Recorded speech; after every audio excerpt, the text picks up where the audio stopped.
In this video, I'm going to show you the best way to create awesome videos for your insurance clients or prospects with your iPhone, and we're shooting it outside. This is our third and final part of our three-part series. If you missed parts 1 and 2, check out our Go Agent Go YouTube channel and search for awesome client videos.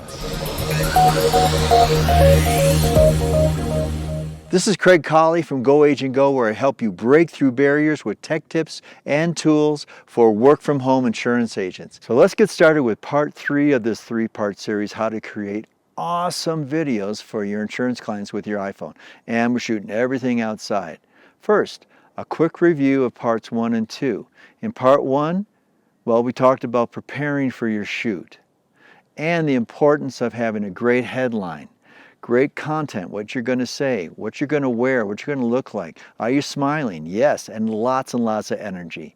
In part 2, we covered your tech and tools, what you're going to carry with you at all times, your gear, your iPhone and accessories. Also checking your gear, make sure it's working before you actually do a real shoot. And finding the best lighting and background for your shoot in part 2. Now, part 3, iPhone camera techniques. We're actually going to talk about shooting with 7 tips to shooting a great video. And first tip is shoot in landscape mode, meaning turn your camera sideways and have a shot like this. Don't shoot it vertically unless there's some specific reason for it, because if you're going to look at a vertical video on YouTube, for instance, or on your computer screen, you're going to have blank black bars on the side that don't look very nice. And it's just not going to be the type of video that you're going to want to shoot consistently. So turn it into landscape mode. One other thing I want to mention to you is that I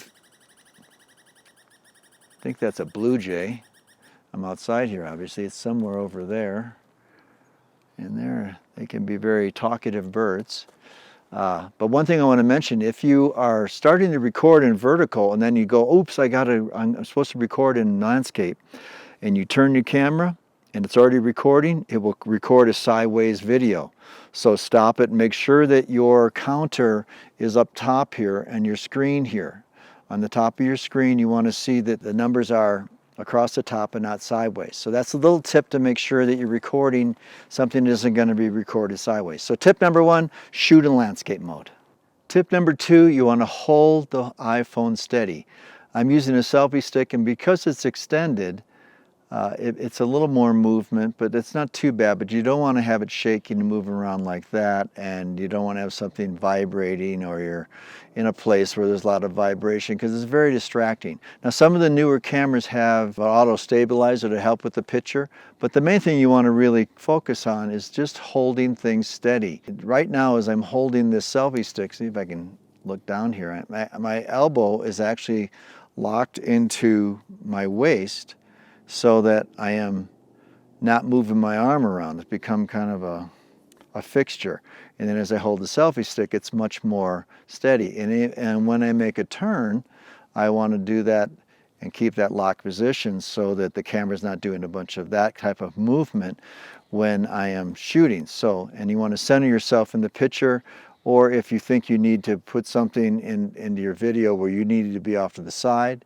In selfie mode, obviously, it's much easier to do that. I can move myself over here or over here. If, in fact, I was going to have some kind of different, maybe I was going to insert a graphic or something. That's a little more advanced technique. But for the most part, center yourself. It doesn't have to be super close. You can have it close if you want, if that's the effect that you're looking for. But when you have in the selfie mode, you're going to have a tendency to look at the screen, so always look at the dot. Always concentrate on the dot. And it's hard to do. It's even hard for me to do this as I'm shooting these videos. And if you are shooting holding the camera, I'm going to take it out of the stick here. If you're shooting holding the camera with your arm, like this, it works pretty well, but make sure your arm is locked in too, so that your shot is steady. So you don't have it tilted. You're not doing things like this. You're actually, using yourself. And a lot of times you're going to be off the center there. If you want to hold it yourself, you're obviously going to be much closer to your face when you're doing that. But remember, still look at the dot.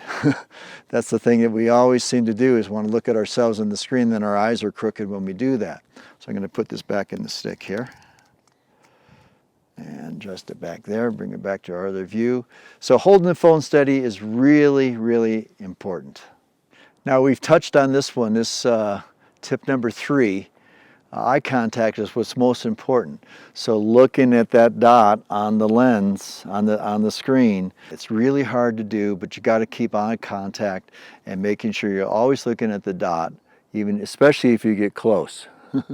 Because if you're not, it looks really looks weird if you're looking sideways. But you see so many videos where people are looking like this because they're looking at themselves as they're shooting, and they're not even looking at the person. The person watching it has no connection to you because you're not looking at them anymore.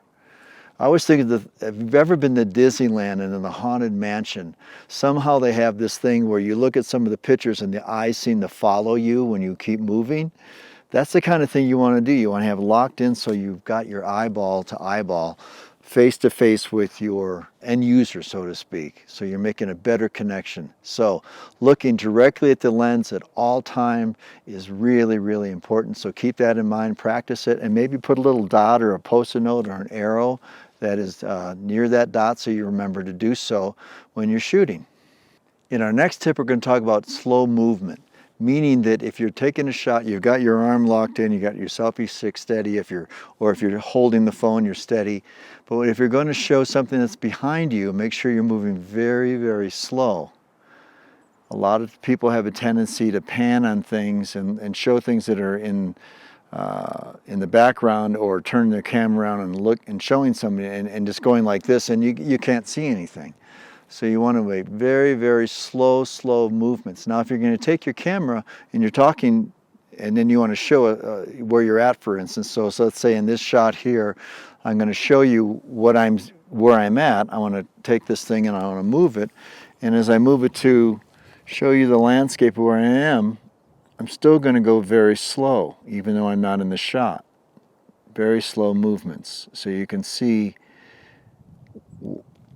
the landscape of what you're showing, or to make it easier for the viewer to watch it.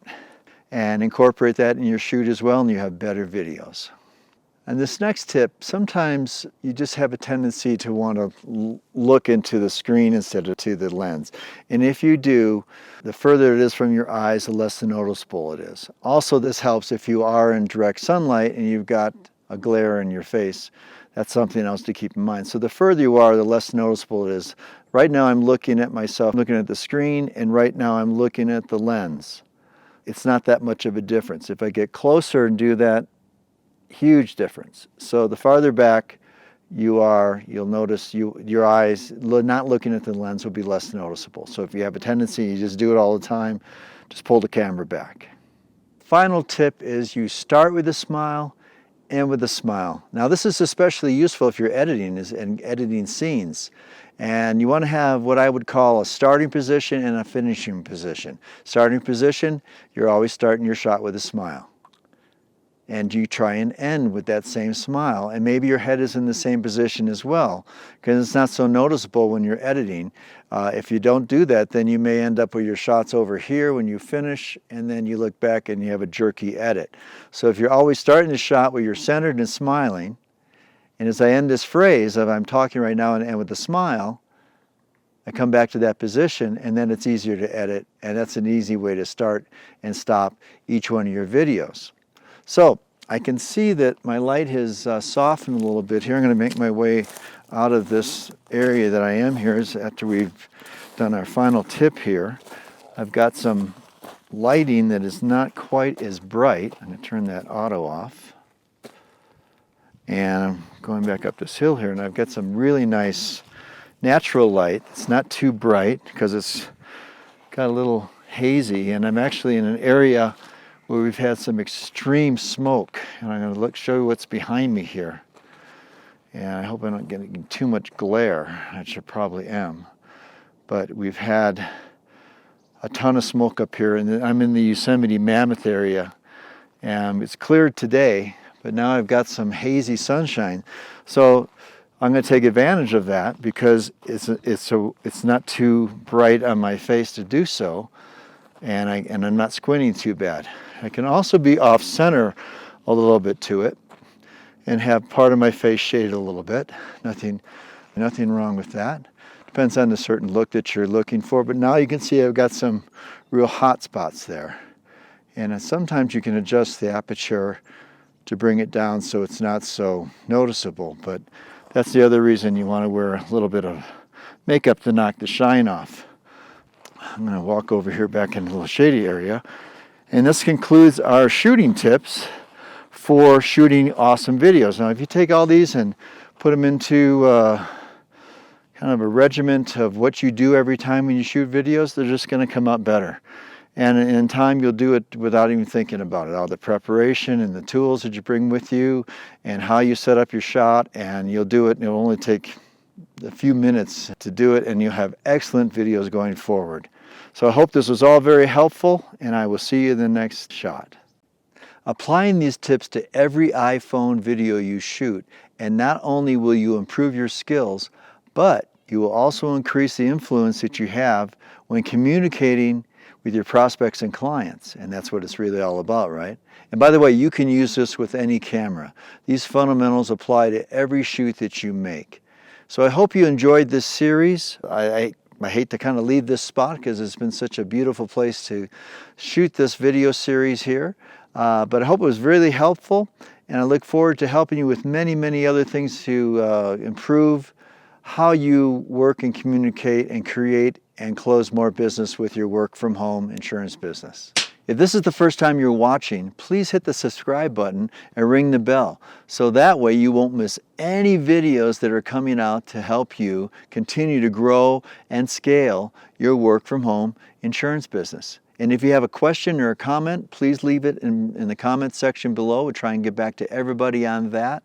If you have a video suggestion that you'd like to see us do, please put that in the notes as well. And if you are doing and creating your own videos, I'd love to see what you're creating. So please leave a link there as well. And we would love to just to see what you're doing and how you're taking this information and using it for yourself. As always, you can follow us on social media, on Instagram, Facebook, Twitter, and LinkedIn. And of course, at our fabulous website at goagentgo.com, where there's just a ton of information for you to use to help grow your business. And if it feels right, please share with your friends and other insurance agents in your network. I'm sure there's lots of folks you know that may need some help in these areas as well. And I'm also available for one-on-one consultation. And many agents have found this really, really useful to speed up the learning process. However, if you're someone who wants to work on your own pace, I offer an online course called Eazy VB. Eazy VB stands for Virtual Business. And it's an online course to help you build your work from home business with multiple modules, many video lessons that you can watch over and over again if you want. And it's self-paced, like I said before, and it's designed to help you organize and prepare to create and close more insurance business. That's why we're doing all of this. That's the whole purpose of all of this. There's a link in the show notes below for that as well. So hope you check out Eazy VB. This is Craig Colley signing off. Thanks so much for watching, and I'll see you in the next video.